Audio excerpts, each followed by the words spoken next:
Welcome to the Personal Finance Podcast for doctors with Meena Shriram and Chanda Varma. This podcast aims to simplify all aspects of personal finance and help you make smart and informed choices about money so that you can live happier and stress-free lives. Today's episode is brought to you by Chanda Varma, who is a financial coach and vice president with the doctor practice at MFA, the only company in India having a dedicated practice for doctors, helping them plan and achieve their financial goals.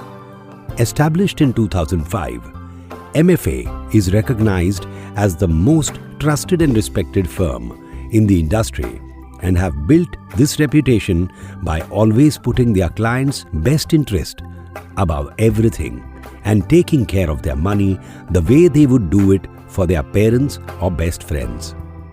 Over the last 8 years, Chanda Varma has interacted with more than 3,000 doctors and has been a speaker at medical conferences and conducted many financial literacy webinars for doctors. Needless to say, she understands the finer-most nuances of a doctor's financial life. Do listen to this episode, and now over to Chanda. Hi, I'm Chanda Varma, and today let's speak about the most common money mistake that you need to avoid, and that is taking life insurance policy as an investment product. Now, for many of you, insurance policies are one of your main investment assets, whether it's pension plans, children's plan, 25-year money-back plan, whole life plan, click to invest, Jeevan Anand's, etc., etc. I have seen that most of you take these policies predominantly for two reasons: supporting your child's need in future and providing for some amount of safety like a pension amount for you or your spouse at a later stage in life. We feel the need to insure something in life, so we think that through insurance we can have some chunk coming to us consistently in later years. These needs are valid, important. But insurance policy is not the solution. Unfortunately, in our country, insurance has been missold for many years, and only now with IRDA there is some restraint. But I find most people are not aware of various types of insurance, how different plans work, how it is suited to them. And if this clarity is given, you all can make informed decisions. So first thing you need to understand, guys, is why life insurance? We all know why we take medical insurance, indemnity insurance, car insurance, but why life insurance? The reason we all take life insurance is because we are looking for some benefit that we will get at the end of the day. We look at insurance as an investment that will give us something back on maturity. Wrong. Big mistake. We do this because that's what we've known, seen, heard, and learned from our elders. But insurance is not an investment for future. By its very DNA, life insurance means ensure. It means protection against risk of loss of life. Full stop. If anything happens to you, your family needs to be protected so they are not in any financial mess.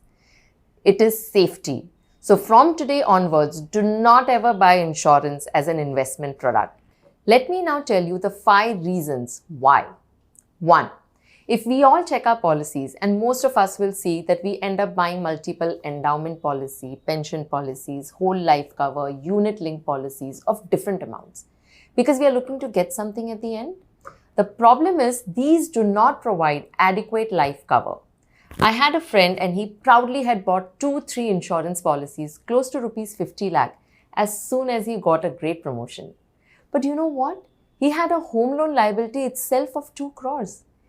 He never thought that the two were related. Now tell me, if anything were to happen to him, would rupees 50 lakhs take care of his family's needs for life plus the repayment of the loan? No, na. Number 2. With these policies, they not only give you a low cover amount, but also their premiums are very high as compared to the cover they offer. You end up paying 10 times the premium you actually should be paying if you had the right policy. For example, a typical endowment policy for 1 crore for 20 years. If you're about 45 years of age, your premium is 5 to 6 lakh approximately per year. If you take the right policy, your premium would not have been more than 30,000 rupees approximately per year. And this difference, guys, is huge. The second problem is that the historical returns from such policies at max over a 20-25 period is between 3 to 5%. The ULIP policies may give a slightly higher, 8 to 9%. That's very low. The fourth problem is that we are trained to look at the maturity amount we will get in our hands, whether it's form of pension, lump sum, bonus, profits, etc. The amount looks big at first, but your money actually doesn't grow. For example, my father had a 75 lakh policies. The agent told him you'll get a revisionary bonus, and he did, about 45 lakhs over and above 75 lakhs. So we thought, wow, 1.20 crores in our hands. When I sat down and calculated, I realized that he had made a gain of only 3% over these 20 years. The inflation in our country is at 6%. Our money never really grew. The maturity value does not beat inflation. So in case you're promised a 50,000 pension at the end of 10 years, will the purchasing capacity of 50,000 be the same 10 years down the line? Will it be sufficient? Fifth, the problem is that most of these policies have many charges as a part of premium. Allocation charges, admin charges, mortality charges, which most of us do not even realize that we are paying as a part of premium. Let's say you have 1 lakh as a premium amount. Do not be surprised if only 90,000 is invested and the rest goes in charges. This just means lower returns for the investor. The way insurance is marketed is amazing. All charts, figures we look at is very attractive, and we buy it without understanding nuances. We see so many ads by so many insurance companies. They talk about aapke saath bhi, aapke baad bhi, Jeevan Suraksha, sar utha ke jiyo, guarantees. And these words give us the comfort we are looking for. They appeal to our underlying emotional needs, security for children, old age needs, taking care of our parents. They look very tempting and sensible. So our emotions while investing is right. And finally, it's all about security, right? But the insurance solutions provided are wrong. We don't even know what we are taking. We think there is really something like a child's plan, for instance, but it's just another expensive policy marketed beautifully. So let's talk about solutions. What is the right thing to do? Life insurance is to be taken for two reasons only. One, you have a family who needs to be taken care of in case you're no more. Number two, if you have an obligation or plan to take one, whether a loan to purchase equipment for clinic, or some space or a housing loan, take insurance to cover these liabilities. If anyone tries to sell you a policy talking to you about an investment for child's future or your pension or income for later years, remember, do not invest in insurance policies for that. There are other products for it. Second, do not buy policies which are pension, annuity, endowment, money back, whole life, unit linked. In general, these policies do not give enough cover, their premiums are high for the cover they offer, and they do not give you a good return over a 10 to 20 year period. Third, ask only for term policy. Let me explain term policy in a layman's language. It's like a car insurance. You pay a small premium per year to insure your car. If anything happens to the car, you claim insurance, else you don't.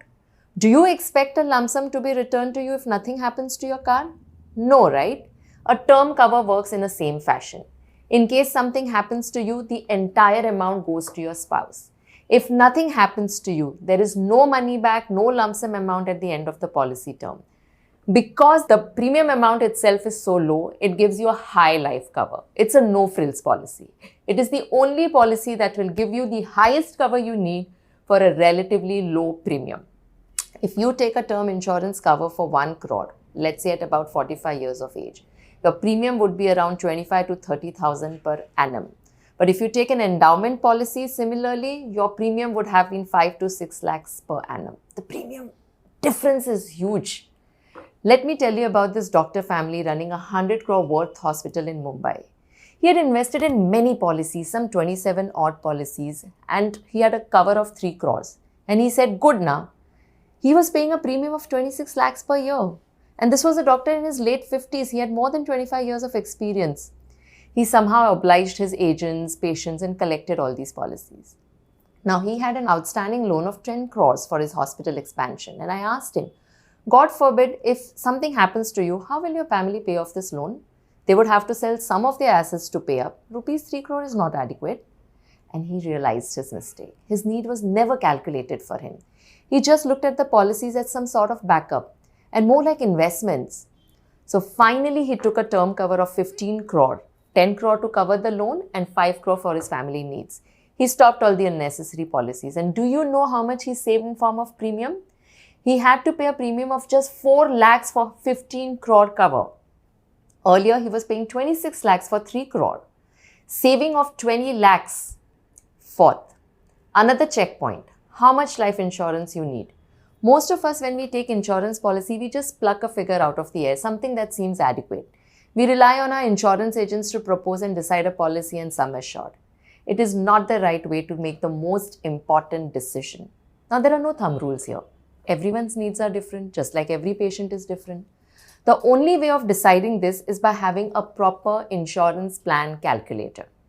This will give you a good idea of the amount of cover your family needs. It takes into account your earning life, your loans, your future expenses like education, marriage, etc., your dependents, their living expenses, the assets you already have. So take a term cover for the maximum amount that you can possibly take. To summarize, finally, we all want our loved ones to be protected and us to achieve our goals. So ideally, what should you do? Take term cover and pay the required low premium. And the balance amount which otherwise you would have paid for an expensive policy with a high premium, invest it in different products for your goals, for either your child or your pension support. This way, you not only protect your family, cover your family, but also your long-term goals are managed more effectively to beat inflation. I so hope this helps you and you avoid this very costly mistake going forward. Take care. God bless. You were listening to the Personal Finance Podcast for Doctors with Meena Shriram and Chanda Varma. If you find this podcast relevant and interesting, do share it with other doctors as well. It will be great if you leave a review, share, like and subscribe. You could also let us know if there is any specific topic that you would like us to cover. For any queries or help, you can get in touch with MFA's Doctor Practice Team at 892-800-6140.